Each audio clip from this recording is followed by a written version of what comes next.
Malaysia ni bukannya tak cukup talent tau, tapi Malaysia kurang menghargai talent-talent yang ada. So basically sekarang ni tengah viral isu yang Malaysia tengah pertimbangkan untuk tambah pekerja sektor kesihatan daripada Indonesia. Indonesia pula cakap dia mampu untuk supply 15,000 pekerja untuk tangani isu ni lah.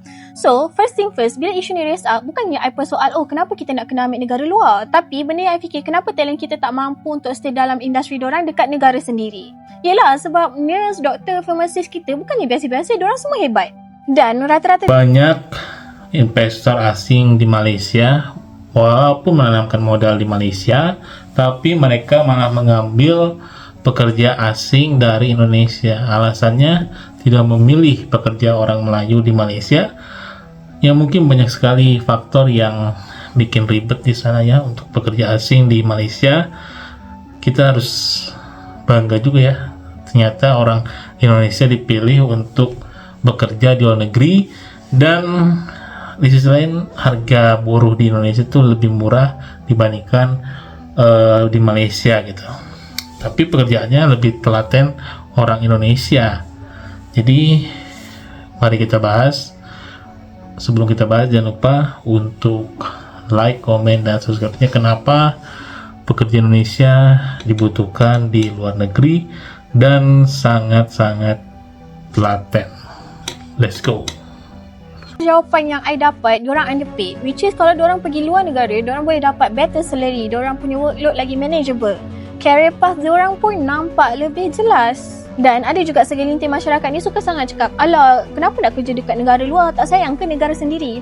Kalaulah sayang tu boleh bayar bil rumah, kalaulah sayang tu boleh bayar bil api, kalaulah sayang tu boleh bayar bil kereta diorang akan stay. Tapi masalahnya dengan sayang tu tak boleh bayar apa-apa. It's not that they don't love Malaysia. Maybe Malaysia is just not giving them enough reason to stay. And bila benda ni dah jadi dekat ramai orang dalam satu industri, kita tak boleh simply cakap, oh kau yang tak tahan bekerja dekat dalam industri tu. No! Mungkin workload diorang tu memang dah tak boleh ditampung, dan workload diorang tu tak sama dengan gaji yang diorang dapat, tak match. Kita panggil healthcare workers ni frontliner bila kita perlukan diorang. Tapi lepas tu kita berharap yang diorang bertahan. Bertahan dengan shift yang panjang, bertahan dengan pressure, bertahan dengan patient yang ramai, bertahan dengan sistem yang dah stretch. Dan bila diorang pergi cari peluang yang lebih baik, kita questionkan diorang punya loyalty pula. That's not fair. Ini tak adalah membangkang sangat kalau diorang nak ambil pekerja luar. Yes, kalau dengan ambil pekerja luar in a short term tu boleh mengurangkan workload pekerja sektor kesihatan kita sendiri, then it's fine. Tapi in a long term, I tak rasa okay. Sebab kalau root cause dia, root problem tu tak settle, memang takkan jadi apa pun. So, isu ni bukan pasal Indonesia je. Jangan salahkan diorang sebab diorang hanya mengambil peluang pekerjaan yang ada. Isu sebenar ialah kenapa Malaysia tak boleh jadi peluang yang cukup sempurna, cukup baik untuk talent kita sendiri. Sebab negara Malaysia ni bukannya tak ramai orang pandai, bukannya tak ramai orang rajin, bukannya tak ramai orang yang mampu untuk serve. Cumanya kadang-kadang diorang terfikir, adakah dengan stay diorang dapat value yang cukup sama rata? So what about you guys? Adakah korang bersetuju dengan apa yang saya cakap, ataupun korang ada korang punya opinion? Let me know dekat comment section, and jangan lupa share this video. Bye bye. Majikan suka nak ambil yang dia orang ni. Tak payah bayar sok-sok. Tak payah naya. Bayar gaji murah pun sanggup kerja. Orang Malaysia tak boleh lah. Orang Malaysia kena ada sok-sok. Betul tak? Kena ada perlindungan lah kan. Dia orang kata susah je. Jadi rakyat Malaysia susah dapat kerja tau sekarang. Dan macam mana dia jadi macam orang dah marah sebab bayangkan satu pasal burung selayang dulu. Saya rasa dulu waktu kecil-kecil saya selalu ke sana. Tapi yelah, bila ke sana sekarang yang ramainya adalah Rohingya. Betul. Benda ni akan secara tidak langsung orang akan salahkan kerajaan. Betul. Orang akan salahkan MP tak buat kerja di BKL tu. Ya, semula orang salahkan. Sekarang ni apa tu kata kau tak buat kerja, kamu kerja buta je. Saya suka tengok apa tu komen-komen betul, gitu kan. Sonok orang yang Malaysia kalau dia mengamuk dalam online tu memang sonok. Okey, jadi sekarang ni macam saya kata, itu sebab bila kita tulis tahun 2013 right to work for refugees, bukan nak suruh dia jadi hakim, tidak juga untuk jadi pesyarat, tidak. Kita dapat tak, dia sekarang dah pegang pasal buruh selayang tu, dia dah ada rangkaian dia sendiri, geng-geng dia, dan kita pula terpaksa beli pada dia, kan. Dulu kita nampak orang Cina kan, ada kat pasal selayang tu orang Cina, orang Melayu, sama ada semua dah pupus. Saya kata dia dah pegang rangkaian dia. Itu sebab kita kena kontrol. Itulah gunanya pengawalan pelarian tu.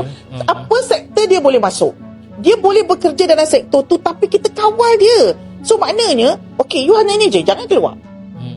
Ingat tak dulu kita masa lepas COVID, kita tangkap stop semua. Diorang tak keluar. Tak bergerak pasal. Itu pula masalah Malaysia sebab kita penggantungan kepada tenaga asing ni sangat tinggi. Okey, sekarang kita nak bagi win-win situation kan? Okay, win-win situation. Apa pekerjaan yang kita boleh bagi pada dia? Orang Malaysia jangan merentan dulu. Dengar, dia bukan nak jadi pensyarah, dia bukan nak jadi polis, tidak. Dia nak jadi kerja-kerja biasa yang dia memang dah berlumur dengan kekotoran tu. Korang pun tak nak buat kan? Jadi kita bagi dia. Dan itu buat pada saya, tapi dalam apa-apa keadaan, mana rakyat Malaysia dulu? Dan memang sektor tu rakyat Malaysia memang tak nak buat. Macam kita tak tahu kan. Baru-baru ini banyak sekali warga Malaysia atau pekerja Malaysia yang mengeluh ya. Mengeluh ternyata banyak investor asing yang memilih pekerja asal Indonesia karena mungkin di sisi lain pekerja asal Indonesia lebih murah dan lebih giat itu untuk bekerja. Mereka rela mengambil walaupun investornya di Malaysia, pekerjaan di Malaysia, mereka rela lah ambil pekerja asli dari Indonesia karena di sisi lain melihat banyak pekerja Indonesia itu rajin dan tidak malas. Tapi kenapa pekerja Melayu di Malaysia tidak diambil? Ya namanya investor ya. Investor itu lebih cari untung dibandingkan harus rugi. Kalau di Malaysia kalau nggak salah untuk pekerja asli Melayu atau pribumi di sana, mereka harus ada keistimewaan lah. Sedangkan di Malaysia sedangkan untuk pekerja asing yang diambil dari Indonesia mungkin tidak ada keistimewaan, mereka gaji ya tidak terlalu tinggi, tapi mereka dapat pekerjaan yang telaten gitu. Sedangkan untuk investor asing melihat orang Melayu mungkin mereka sedikit ragu ya, karena gajinya semakin hari semakin tinggi hanya untuk sekedar itu doang. Tapi di sisi lain ada beberapa syarat yang harus dipenuhi investor supaya bisa mempekerjakan orang asli di sana.